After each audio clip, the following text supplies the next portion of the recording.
Last time EC ఎలా check చేసుకోవాలో చెప్పిన వీడియోలో మన డాక్యుమెంట్ నెంబరు, ఇయర్, అలాగే సబ్ రిజిస్ట్రేషన్ ఆఫీస్ యొక్క కోడ్ ఎంటర్ చేయాలి. ఈ 3 డాక్యుమెంట్లు ఎక్కడ ఉన్నాయో తెలియకపోతే ఎలా ఎంటర్ చేస్తామని క్వశ్చన్ చేశారు. ఆ క్వశ్చన్కి ఆన్సర్గా ఈ వీడియో చేస్తున్నాను. దానికి సంబంధించి నా దగ్గర కొన్ని డాక్యుమెంట్స్ ఉన్నాయి, వాయి శాంపిల్ చూపిస్తాను. ఓకేనా?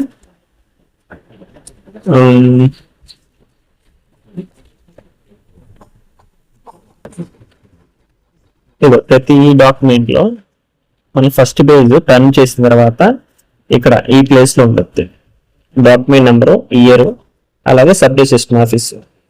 ఓకేనా? ఇక్కడ వచ్చేసి సమాధాన document number, year 2016, sub registration office Nallapadu. అలా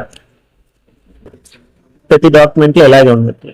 కొన్ని పాత డాక్యుమెంట్లు ఉంటాయి, ఆ పాత డాక్యుమెంట్లు ఎలా చూడాలో కూడా నేను చెప్తాను. ఒకసారి చూడాలి. ఇవ్వండి, సపోజ్ ఇది ఒక పాత డాక్యుమెంట్. ఇదేనా? ఫస్ట్ పేజ్ టర్న్ చేశాను. ఇక్కడ మామూలుగా రాశారులే వచ్చేటప్పుడు. చూడండి, ఇక్కడ దస్తావేజ్ నెంబర్, దస్తావేజ్ నెంబరు, అలాగే ఇంకోటి ఇయర్, అలాగే ఈ సబ్ రిజిస్ట్రేషన్ ఆఫీస్ యొక్క స్టాంప్ ఇక్కడ రాసింది చూడండి.